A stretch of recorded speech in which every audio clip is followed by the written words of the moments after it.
Hello friend, आप सभी का आपके अपने यूट्यूब चैनल ब्राइट बुद्धि में आप सभी का स्वागत है। तो आइए आज हम पढ़ते हैं अध्याय 13 स्वतंत्रता के बाद विभाजित भारत का जन्म। इससे पहले हमने अध्याय 12 तक कंप्लीट कर चुका हूं। अगर आप नहीं देखे हैं तो प्लेलिस्ट में जा करके शेष अध्याय देख सकते हैं। वीडियो अच्छा लगे तो लाइक कमेंट्स शेयर जरूर कीजिए अपने हित में दोस्तों के साथ। और ये हम बिहार SCRT बिहार बोर्ड के हिस्ट्री अतीत से वर्तमान भाग 3 बुक की एनालिसिस करा रहे हैं। अगर जो नहीं देखे हैं इससे पहले का वीडियो तो आप प्लेलिस्ट में जा करके शेष वीडियो देख सकते हैं। जो TRE BPSC TRE 4.0 के लिए बहुत ही महत्वपूर्ण वीडियो है। तो स्वतंत्रता के बाद विभाजित भारत का जन्म।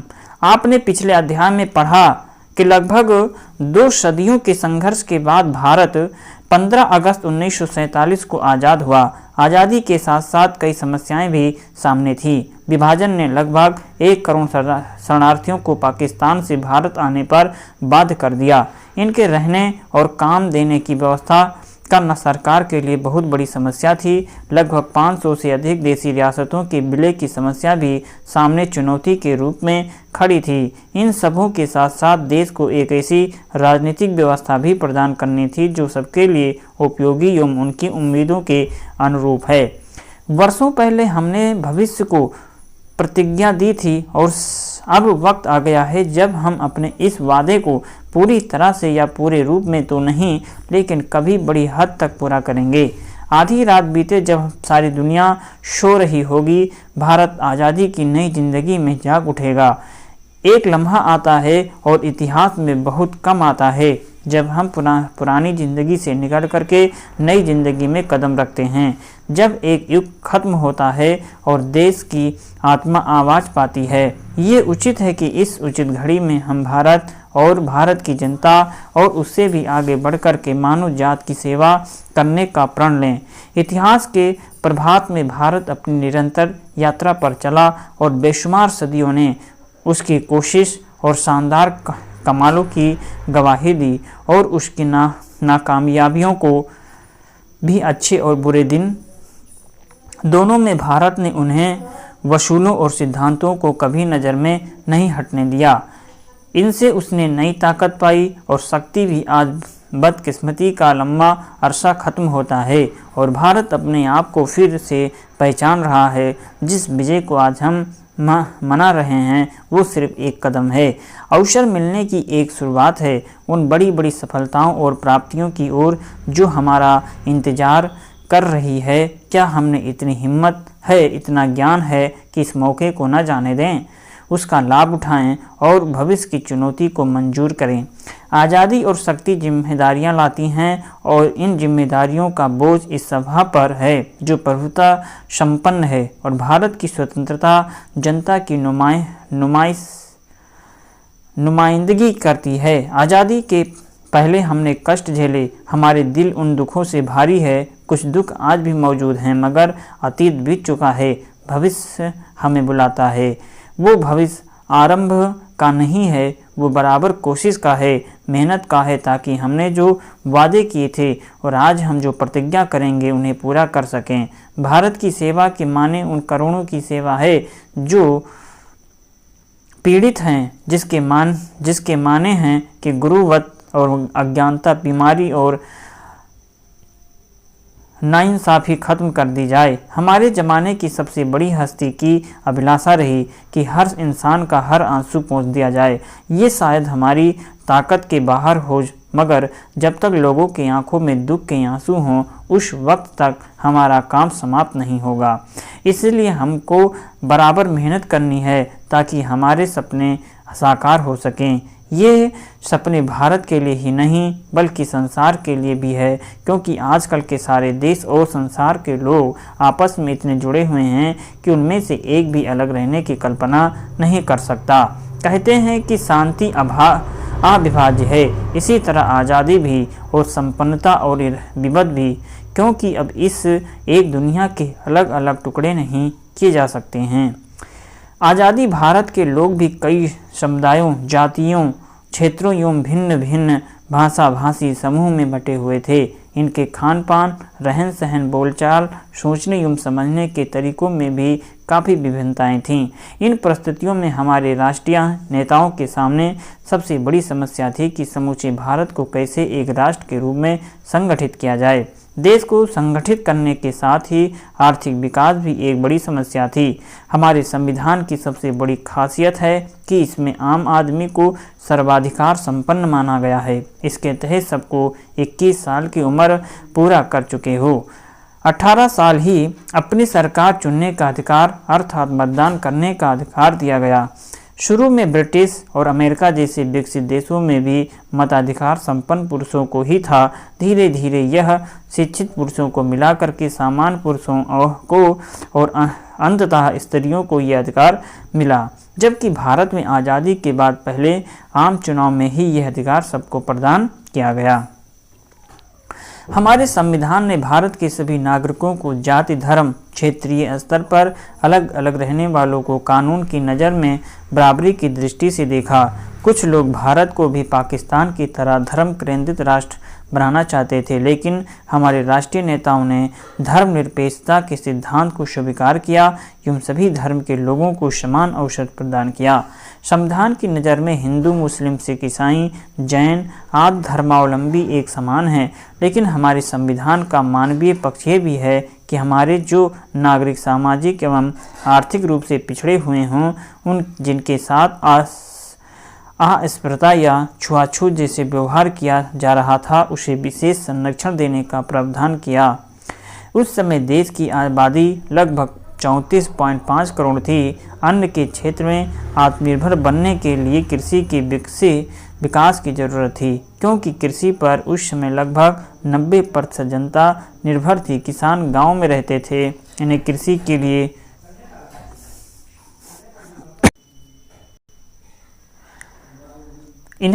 के लिए मानसून वर्षा पर निर्भर रहना पड़ता था।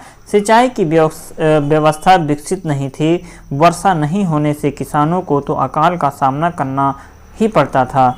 कृषकों पर निर्भर अन्य पेशा के लोग जैसे नाई, बढ़ई, लोहार, कारीगर वर्ग भी संकट की स्थिति में आ जाते थे।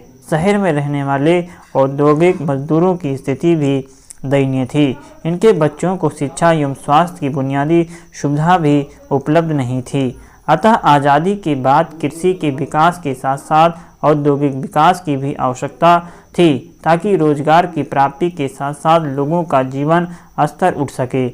आज़ादी के साथ साथ विभाजन के कारण आर्थिक उन्माद अर्थात सांप्रदायिकता ने लगभग संपूर्ण भारत को अपने चपेटे में ले लिया था, लेकिन देश के कुछ ग्रामीण इलाके, बिहार और विभाजन से प्रभावित क्षेत्रों को छोड़ करके पूरा देश सांप्रदायिक विचारधारा से अलग रहा।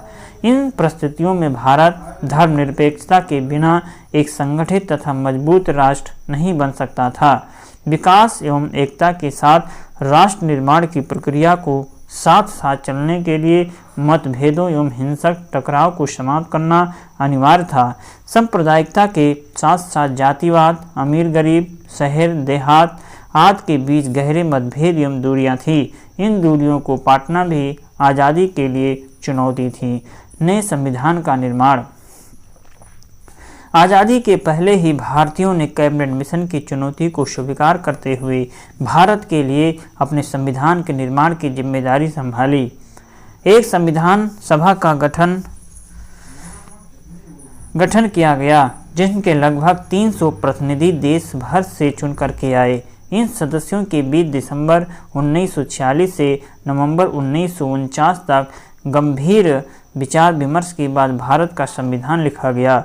संविधान के कुछ भाग को 26 नवंबर 1949 को ही लागू कर दिया गया एवं 26 जनवरी 1950 को इसे पूर्ण रूप से लागू कर दिया गया। अर्थात पूर्ण रूप से कब लागू हुआ, तो पूर्ण रूप से संविधान 26 जनवरी 1950 से लागू कर दिया गया, लेकिन संविधान के कुछ भाग जो थे वो 26 नवंबर 1949 को ही लागू कर दिया गया था। हमारे संविधान की सभी विशेषताएं इसकी प्रस्तावना में निहित हैं। इसे संविधान की कुंजी भी कहा जाता है। अर्थात जो संविधान है, संविधान की प्रस्तावना को संविधान की कुंजी कहा जाता।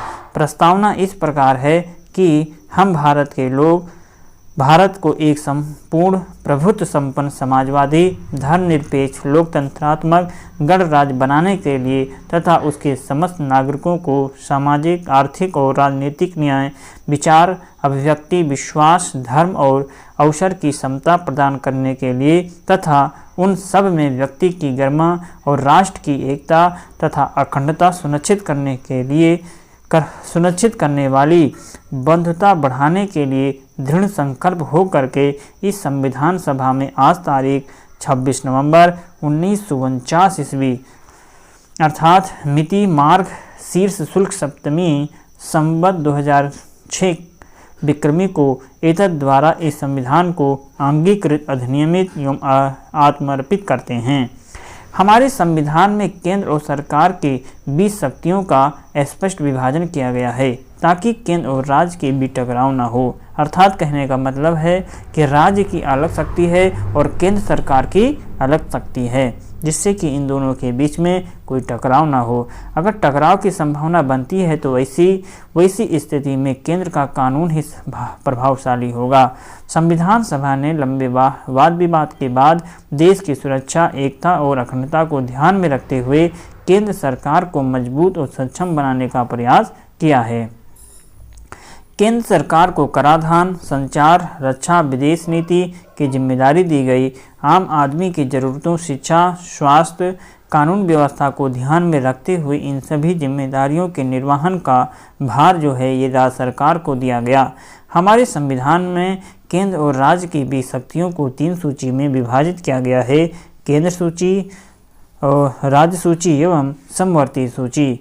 अर्थात हम राज्य इनको कितने शक्तियों में विभाजित किया गया तो इन्हें 3 सूचियों में विभाजित किया गया। नंबर 1 केंद्र सूची, दूसरा राज्य सूची और तीसरा जो है ये समवर्ती सूची में। समवर्ती सूची में वन कृषि और ऐसे विषयों को रखा गया है जिसका स्पष्ट विभाजन नहीं किया गया। समवर्ती सूची पर केंद्र और राज्य दोनों को ही कानून बनाने का अधिकार है। टकराव या मतभेद की स्थिति में केंद्र का ही कानून प्रभावशाली होगा। संविधान सभा में चर्चा के दौरान कुछ लोगों ने केंद्र के हित को प्रधानता दी और कहा कि जब केंद्र मजबूत होगा तभी वो पूरे देश के लिए सोचने और योजना बनाने में सक्षम होगा। कई सदस्यों ने राज्यों को अधिक स्वायत्तता और आज़ादी देने के पक्ष में दलील थी। उनका कहना था कि वर्तमान व्यवस्था में लोकतंत्र दिल्ली में ही केंद्रित है, इसीलिए बाकी देश में इसी भावना और अर्थ में साकार नहीं हो रहा है। आइए हम ऊपर पढ़ लेते हैं कि अल्पसंख्यकों को सुरक्षा एवं सम्मान प्रदान करें मुख्यमंत्रियों को नेहरू का पत्र। हमारे पास एक मुस्लिम अल्पसंख्यक समुदाय है जो संख्या की दृष्टि से इतना बड़ा है कि अगर वे चाहें तो वे भी कहीं नहीं जा सकते। यह एक बुनियादी तथ्य है कि जिसके बारे में बहस की कोई गुंजाइश नहीं है। पाकिस्तान की तरफ से चाहे जितना उकसावा हो और वहाँ के गैर मुसलमानों पर चाहे जो भी अत्याचार हो रहे हों, हमें इस अल्पसंख्यक समुदाय के साथ सब ढंग से व्यवहार करना है। हमें इस समुदाय को भी वही सुरक्षा और अधिकार देने होंगे जो किसी लोकतांत्रिक राज्य के नागरिकों को मिलते हैं। संविधान सभा में भाषा के मुद्दे पर भी लंबी बहस हुई। अधिकांश लोग अंग्रेजी की जगह हिंदी को अपनाना चाहते थे, लेकिन गैर हिंदी भाषियों ने इसका विरोध किया। टी कृष्णामाचारी ने दक्षिण के लोगों की ओर चेतावनी देते हुए कहा कि अगर उन पर हिंदी थोपी गई तो बहुत सारे लोग भारत से अलग हो जाएंगे। इस विवाद से बचने के लिए हिंदी को भारत की राजभाषा का तो दर्जा दिया गया, लेकिन अदालतों सहित विभिन्न सेवाओं में अंग्रेजी को कामकाज की भाषा के रूप में अपनाया गया। संविधान के निर्माण में डॉक्टर भीमराव अंबेडकर की भूमिका काफ़ी महत्वपूर्ण थी। ये संविधान सभा के प्रारूप समिति के अध्यक्ष भी थे। इन्होंने संविधान सभा में राजनीतिक लोकतंत्र के साथ साथ सामाजिक एवं आर्थिक रूप से पिछड़े लोगों के उत्थान के लिए आवाज़ बुलंद की। इनके उत्थान के लिए इन्होंने सरकारी सेवाओं में आरक्षण की वकालत की ताकि सामान्य लोगों के साथ कदम से कदम मिला करके ये चल सकें। आरक्षण के संबंध में एच.जे. खांडेकर के विचार। तो यहाँ पर हम जानेंगे खांडेकर के विचारों के बारे में। पढ़ेंगे। आरक्षण के संबंध में समकालीन राजनीति में आरक्षण जैसे ज्वलंत मुद्दे पर संविधान निर्मात्री सभा में वाद विवाद के दौरान 24 अगस्त 1949 को खांडेकर ने अनुसूचित जातियों के आरक्षण के संबंध में जो प्रश्न उठाया कि संसदीय प्रणाली में अनुसूचित जातियों को आरक्षित निर्वाचन क्षेत्र में दी जाने वाली सीटों को सही लाभ तभी मिलेगा जब उनके लिए वैसे ही निर्वाचन क्षेत्र आरक्षित किए जाएं जिनमें उनकी आबादी बहुत बहुमत में है। खांडेकर ने इसको और भी स्पष्ट करते हुए ये कहा कि ऐसा नहीं होने पर आम निर्वाचन क्षेत्र के आरक्षित स्थानों से अनुसूचित जात के योग्य प्रतिनिधि नहीं निर्वाचित हो सकते हैं, जिसके कारण संसदीय प्रणाली में उनका सही प्रतिनिधि नहीं हो सकेगा। हमारे संविधान ने राज्य के नागरिकों को कुछ मौलिक अधिकार भी दिए हैं तथा राज्य के प्रति निष्ठावान बने रहने के उपाय के रूप में नागरिकों के लिए मौलिक कर्तव्य भी बताए हैं।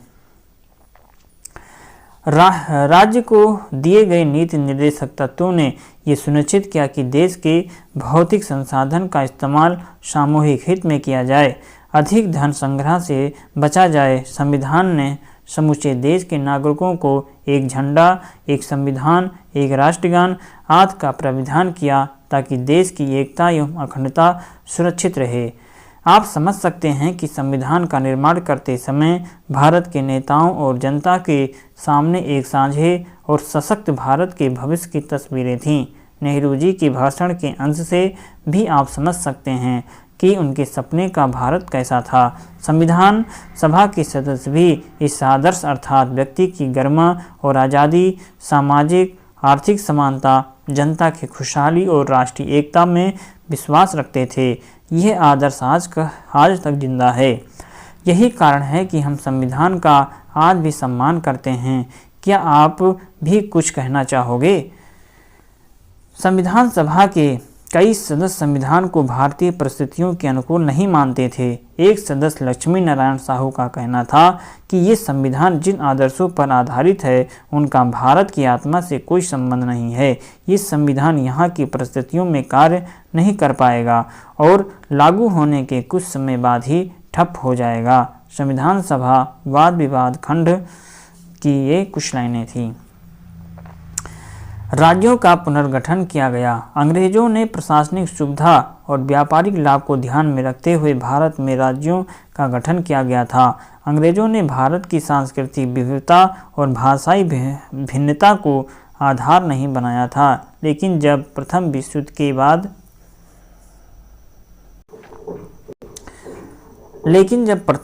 के बाद कई देशों का पुनर्गठन भाषाई आधार पर किया गया, जिनमें रूस, तुर्की, ऑस्ट्रिया प्रमुख थे, तो भारतीय राष्ट्रीय कांग्रेस ने भी 1920 के दशक में लोगों की भावनाओं को देखते हुए आज़ादी के बाद भाषा के आधार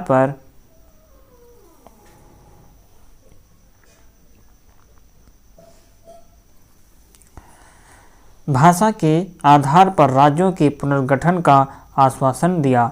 लेकिन जब भारत को धर्म के आधार पर दंगों और विभाजन के बाद भारत को आज़ादी मिली तो राष्ट्रीय नेताओं के मन में चिंता हुई कि अगर राज्यों का पुनर्गठन भाषा के आधार पर किया गया तो और कई पाकिस्तान बन सकते हैं। इन्हीं परिस्थितियों में नेहरू और वल्लभ भाई पटेल ने भाषाई आधार पर राज्यों के पुनर्गठन का विरोध किया।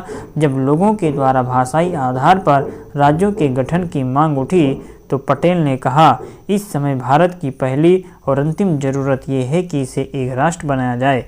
राष्ट्रवाद को बढ़ावा देने वाली हर चीज़ आगे बढ़नी चाहिए और उसके रास्ते में रुकावट डालने वाली हर चीज़ को दरकिनार कर देना चाहिए। हमने यही कसौटी भाषाई प्रांतों के सवाल पर भी अपनाई है। इस कसौटी के हिसाब से हमारे राज्य में इस मांग का समर्थन नहीं दिया जा सकता है। राष्ट्रीय नेताओं के द्वारा 1920 के दशक में किए गए वादे से मुकरने के कारण क्षेत्रीय भाषी जैसे तेलुगु, तमिल, मराठी, कन्नड़ बोलने वाले लोगों में असंतोष पनपने लगा। विशेष रूप से तेलुगु भाषी लोग 1952 के प्रथम चुनाव में आंध्र प्रदेश की मांग को लेकर के काफ़ी उग्र थे। अर्थात प्रथम जब चुनाव हुआ वो किस सन में हुआ था? तो ये 1952 में प्रथम चुनाव हुआ था। आंध्र प्रदेश की मांग को लेकर के गांधी जी या गांधीवादी नेता पोट्टी श्री रामुलु राजू ने भूख हड़ताल किया, जिसमें 58 दिनों के बाद 15 सितंबर 1952 को उनकी मृत्यु हो गई। तो किनकी मृत्यु हो गई थी? नेता पोट्टी श्री रामुलु राजू ने भूख हड़ताल किया और 58 दिनों के बाद 15 सितंबर 1952 को उनकी मृत्यु हो गई। इनकी मृत्यु के बाद आंध्र प्रदेश में अराजकता फैल गई। इस विरोध को केंद्र ने गंभीरता से लिया और उनकी मांगें मान ली। इसी तरह 1 अक्टूबर 1953 को आंध्र प्रदेश के रूप में एक नए राज्य का गठन हुआ। तो आंध्र प्रदेश का गठन कब हुआ? 1 अक्टूबर 1953 को आंध्र प्रदेश के रूप में एक राज्य का गठन कर दिया गया। सरकार ने क्षेत्रीय भाषाइयों के द्वारा नए राज्य के गठन की मांग को देखते हुए राज्य पुनर्गठन आयोग का गठन किया गया। इस आयोग के अध्यक्ष फजल अली थे। आयोग ने अपनी रिपोर्ट 1956 में सौंप दी। इसने तमिल, मलयालम, कन्नड़, बंगला, उड़िया, असमिया भाषाई लोगों के लिए अलग अलग राज्यों के पुनर्गठन की सिफारिश की। विशाल हिंदी भाषी क्षेत्र को प्रशासनिक सुविधा एवं सांस्कृतिक एकरूपता को देखते हुए कई राज्यों में विभाजित किया गया। कुछ वर्षों के बाद से राज्यों के विभाजन की मांग को भी उठने लगी और तीव्र आंदोलन का रूप भी अख्तियार किया। फलस्वरूप 1960 में मुंबई प्रांत का मराठी भाषा महाराष्ट्र एवं गुजराती भाषा गुजरात में, 1966 में पंजाब से हरियाणा को और आगे चलकर 2001 में उत्तर प्रदेश से उत्तरांचल को, मध्य प्रदेश से छत्तीसगढ़ को एवं बिहार से झारखंड को अलग कर 28वें राज्य के रूप में गठन किया गया। अभी भी महाराष्ट्र से अलग करके विदर्भ, आंध्र प्रदेश से तेलंगाना एवं पूर्वोत्तर में बोडोलैंड के गठन की मांग को लेकर के लगातार आंदोलन हो रहे हैं।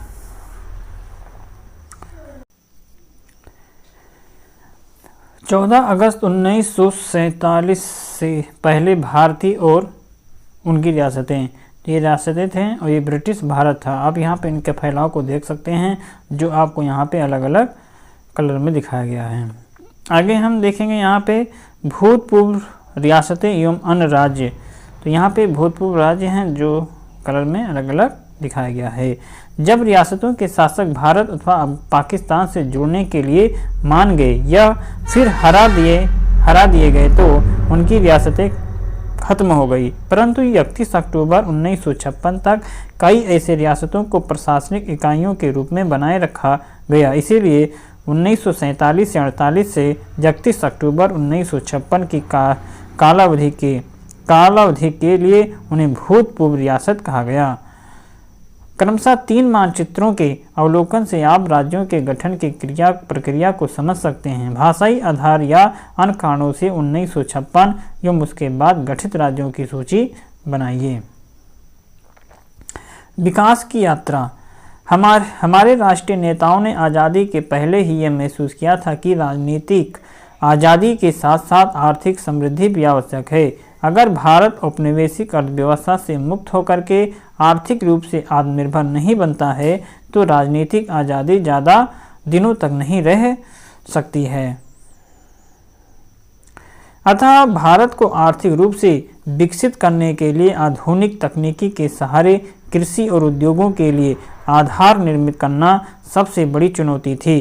सरकार ने महसूस किया कि बगैर सरकारी सहयोग एवं योजना के देश की आर्थिक प्रगति तेजी से नहीं हो सकती।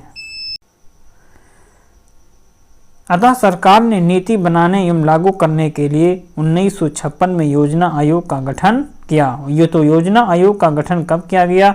1950 में योजना आयोग का गठन किया गया था। पंचवर्षीय योजना पर नेहरू के विचार यहाँ पे कुछ छोटे शब्दों में दिया गया है, तो यहाँ पर आप उनके विचारों को पढ़ सकते हैं। उनका जो प्रधानमंत्री जवाहरलाल नेहरू योजना वे भाग समर्थक थे। उन्होंने विभिन्न राज्यों के मुख्यमंत्रियों के नाम लिखे। अपने पत्रों में नियोजन के आदर्शों और उद्देश्यों की व्याख्या की है।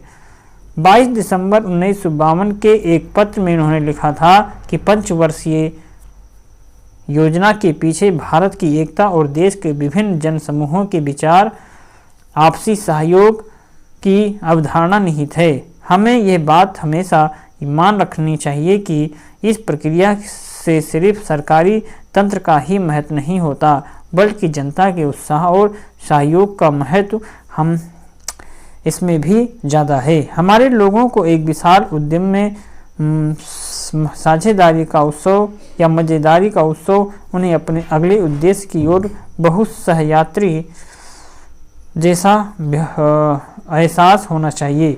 बेशक योजना बहुत सारे अर्थशास्त्रियों, सांख्यिकी विशेषज्ञों और ऐसे ही दूसरे लोगों की गणनाओं पर आधारित हो सकती है और होगी, परंतु केवल आंकड़ों और संख्याओं से। हालांकि ये महत्वपूर्ण है, ये किसी योजना से जीवन पैदा नहीं करते। जीवन का ये उच्छ्वास ले कहीं और से आता है। अब ये हमारी जिम्मेदारी है कि उन्हें ठंडे अक्षरों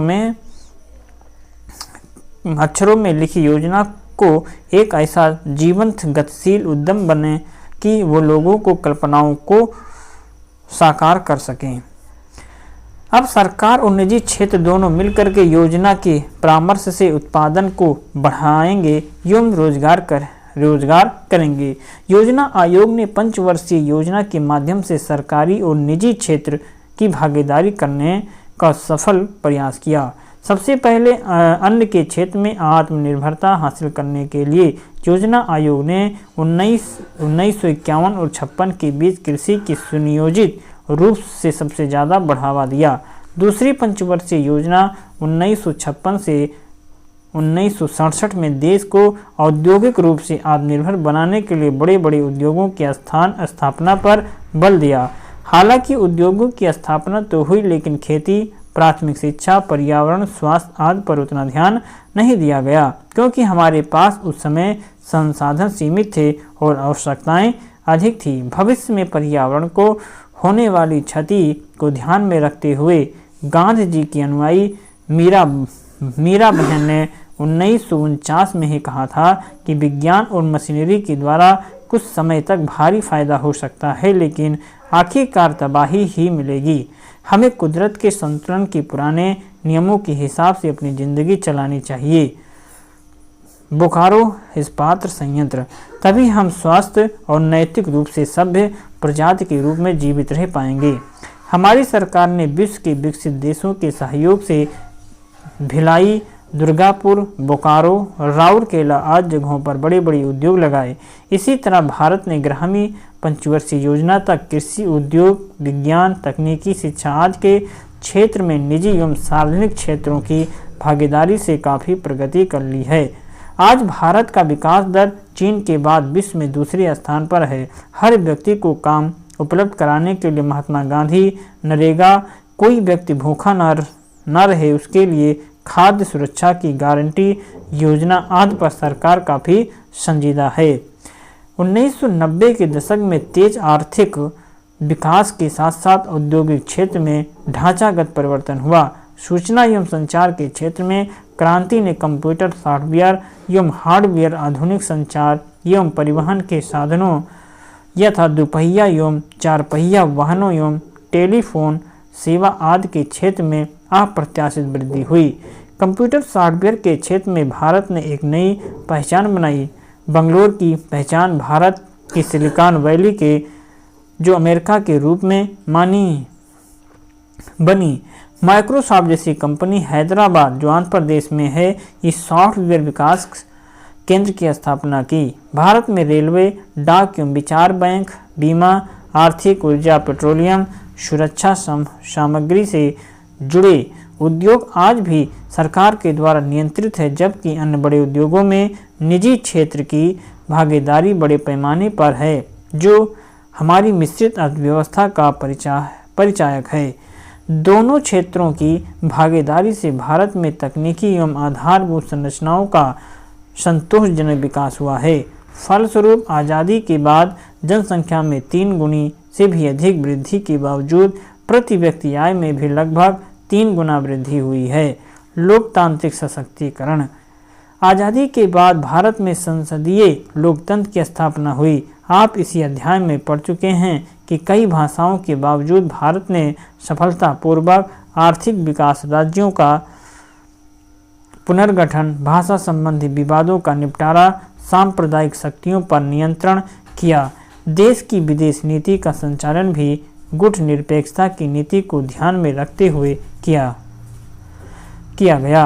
गुटनिरपेक्षता की नीति क्या थी? आज़ादी के समय विश्व के दो बड़े राष्ट्रों अमेरिका और सोवियत रूस के खेमे में विभक्त था। आज़ादी के समय विश्व दो बड़े राष्ट्र अमेरिका और सोवियत रूस के खेमों में विभक्त था। भारत को सबकी मदद की जरूरत थी, अतः सबके साथ अच्छे संबंधों का निर्वाह करते हुए, किसी गुट में न रहते हुए भारत ने गुटनिरपेक्षता की नीति अपनाई तथा भारत जैसे गरीब और विकासशील देशों को भी इस नीति पर चलने की सलाह दी। कुछ समय बाद भारत में लोकतांत्रिक आदर्श कमजोर होने लगे। आपातकाल की घोषणा की गई। देश में पुनः जन आंदोलन की स्थिति उत्पन्न हो गई। इसकी शुरुआत बिहार एवं गुजरात से हुई। नेतृत्व जयप्रकाश नारायण ने प्रदान किया। जयप्रकाश नारायण ने संपूर्ण क्रांति का नारा दिया। आपातकाल के दौरान प्रधानमंत्री की शक्ति में वृद्धि, प्रेस पर नियंत्रण, नागरिक अधिकारों पर प्रतिबंध, नसबंदी के द्वारा जन्म दर पर नियंत्रण, झुग्गी झोपड़ी उन्मूलन, कर्मचारियों की वृद्धि पर रोक, कठोर एवं अलोकतांत्रिक कदम उठाए गए। आपातकाल के विरोध में जयप्रकाश नारायण ने संपूर्ण क्रांति का आह्वान किया। जयप्रकाश नारायण की संपूर्ण क्रांति का मतलब। जयप्रकाश नारायण की संपूर्ण क्रांति का मतलब। जयप्रकाश नारायण की संपूर्ण क्रांति की अवधारणा उनके राजनीतिक चिंतन का अंतिम पड़ाव था। जयप्रकाश नारायण ने छात्रों एवं युवाओं को राजनीतिक दलों से अलग रह करके देश की सामाजिक और तथा राजनीतिक व्यवस्था में बुनियादी परिवर्तन लाने का सुझाव दिया। छात्र एवं युवा शक्ति के उदय का कारण सरकारी तंत्र में व्याप्त भ्रष्टाचार, देश की खराब आर्थिक स्थिति एवं नौजवानों में व्याप्त बेरोजगारी है। 5 जून 1974 को पटना के गांधी मैदान में जयप्रकाश नारायण ने छात्रों को संबोधित करते हुए संपूर्ण क्रांति का विचार रखा। इन्होंने कहा कि आज आज़ादी के 27 वर्ष के बाद भी लोग भूख, बढ़ती हुई कीमतों तथा भ्रष्टाचार से परेशान हैं। रिश्वत दिए बिना कहीं काम नहीं होता। लोग अन्याय से संघर्ष कर रहे परंतु कोई रास्ता दिखाई नहीं देता। लाखों छात्रों एवं नौजवानों का भविष्य अंधकार में है। गरीबी बढ़ रही है। किसानों की स्थिति दयनीय है। इस स्थिति से छुटकारा पाने के लिए इन्होंने संपूर्ण क्रांति की अवधारणा को सामने रखा तथा इसके लिए सत्ता परिवर्तन को आवश्यक बताया। इन्होंने कहा कि संपूर्ण क्रांति एक ऐसी व्यापक क्रांति है जिसके अंतर्गत सामाजिक, आर्थिक, राजनीतिक, सांस्कृतिक, वैचारिक अथवा बौद्धिक, शैक्षणिक, आध्यात्मिक क्रांतियाँ सम्मिलित हैं। ये संख्या क्रम या अधिक भी हो सकती है। इन्होंने आगे कहा कि सत्ता परिवर्तन हमारा उद्देश्य नहीं है परंतु ये आवश्यक है। जब हमारे प्रतिनिधि भ्रष्ट, अक्षम और भाई भतीजावाद के शिकार हैं तो उन्हें सत्ता से हटाना ही पड़ेगा। इसके बाद ही व्यक्ति तथा समाज में परिवर्तन के लिए काम करना होगा। जयप्रकाश नारायण ने भ्रष्टाचार पर नियंत्रण के लिए लोकपाल जैसी स्वशासी संस्था की स्थापना की।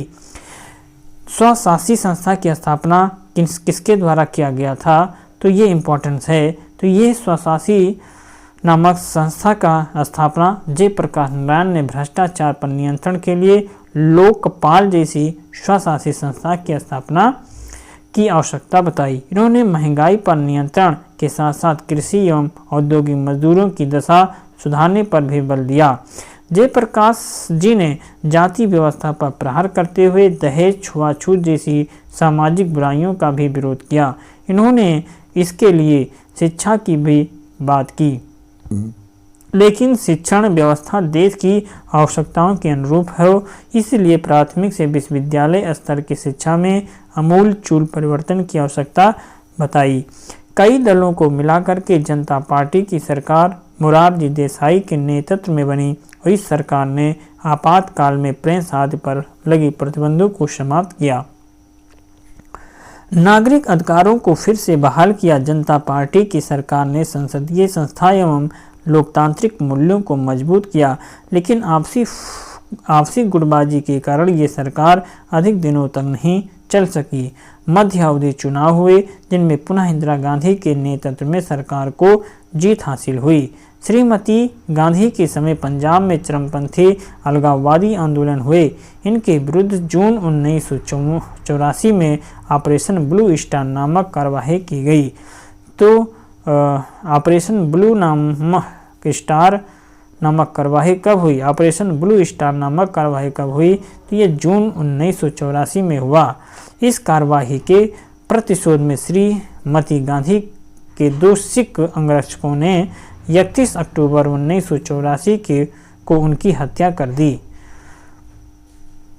इस कार्यवाही के प्रतिशोध में श्रीमती के 2 सिख अंगरक्षकों ने 31 अक्टूबर 1984 को उनकी हत्या कर दी। अर्थात जो श्रीमती इंदिरा गांधी थीं या श्रीमती गांधी जो थीं, इनकी मृत्यु कब हो गई या इनका मृत्यु जो हुआ ये 31 अक्टूबर 1984 को और इन्हीं के अंग रक्षकों ने कर दिया। श्रीमती गांधी की हत्या के बाद इनके बड़े इंदिरा गांधी और इसके बाद बड़े बेटे राजीव गांधी प्रधानमंत्री बने। इनके नेतृत्व में कांग्रेस को ऐतिहासिक बहुमत हासिल हुए। इन्होंने देश में तेज आर्थिक विकास एवं संचार के क्रांति के प्रति प्रतिबद्धता दिखाई। भारत को 21वीं सदी में ले जाने का सपना भी दिखाया, लेकिन भ्रष्टाचार संबंधी बोफोर्स घोटाला विवादों में घिर जाने के कारण अगले चुनाव में कांग्रेस को पराजय का सामना करना पड़ा। नई राजनीतिक व्यवस्था का जन्म, गठबंधन एवं मोर्चे की राजनीति। यह बात है 1989 से भारत की जनता ने किसी एक दल को स्पष्ट बहुमत नहीं दिया। सबसे पहले बीपी सिंह के नेतृत्व में मोर्चे की जनता दल, भाजपा, वामपंथियों की मिलीजुली सरकार बनी। आपसी खींचतान के कारण ये सरकार अपना कार्यकाल पूरा नहीं कर सकी और मध्य अवधि चुनाव में देश को जाना पड़ा। इस चुनाव में कांग्रेस के नेतृत्व में सरकार बनी। इस सरकार के समक्ष कई समस्याएं खड़ी थीं। देश आर्थिक रूप से बदहाली के दौर से गुजर रहा था। अयोध्या मंदिर मस्जिद विवाद और बीपी सिंह सरकार के द्वारा सार्वजनिक क्षेत्र की नौकरियों में पिछड़ी जात के लोगों को आरक्षण प्रदान करने के कारण देश में कानून एवं व्यवस्था की समस्या उत्पन्न हो गई थी। कश्मीरी अलगाववादियों को भी गतिविधियां बढ़ने लगी थीं और इसी बीच 6 दिसंबर 1992 को बाबरी मस्जिद ध्वस्त की घटना ने भी पूरे देशवासियों को प्रभावित किया। कांग्रेस की सरकार ने इस आंतरिक एवं बाह्य परिस्थितियों का सामना सफलतापूर्वक समापन किया तथा देश की अर्थव्यवस्था को आर्थिक सुधारों के माध्यम से पटरी पर लाया। इस सरकार ने पंचायती राज व्यवस्था को संवैधानिक संशोधन के माध्यम से लागू करने का ऐतिहासिक कार्य किया। तो बाबरी मस्जिद कब ध्वस्त हुआ? ये 6 दिसंबर 1992 को। फिर पोखरण हुआ। परमाणु परीक्षण इंदिरा गांधी की सरकार में 1974 में हुआ। फिर पोखरण 2 हुआ। ये परमाणु परीक्षण वाजपेयी जी की सरकार में 1998 में किया गया था।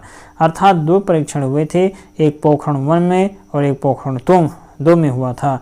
पोखरण 1 1974 में हुआ, वही पोखरण 2 जो हुआ था ये 1998 में वाजपेयी की सरकार थी और 1974 में इंदिरा गांधी की सरकार थी। अगले चुनाव में भाजपा की अगुवाई में गठबंधन की सरकार बनी और इस सरकार ने सफलता के साथ आर्थिक उदारीकरण के दूसरे दौर में को भी लागू किया। राष्ट्रीय सुरक्षा एवं तकनीकी को मजबूती प्रदान करते हुए पोखरण 2 विस्फोट भी किया। ये सरकार फील गुड एवं भारत उदय के नगरों के साथ चुनाव में कई लोग किसानों की दयनीय स्थिति के कारण ये नारा फीका पड़ गया और सरकार को पराजय का सामना करना पड़ा।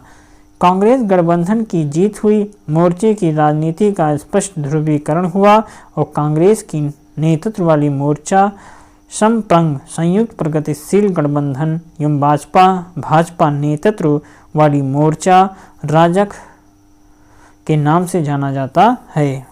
भाजपा नेतृत्व वाली मोर्चा राजग, जिसे हम राष्ट्रीय जनतांत्रिक गठबंधन के नाम से भी जानते हैं, अभी लगातार 2 चुनाव में कांग्रेस की अगुवाई वाली समप्रंग सरकार कई समस्याओं का सफलतापूर्वक सामना करते हुए प्रगति के पथ पर अग्रसर है।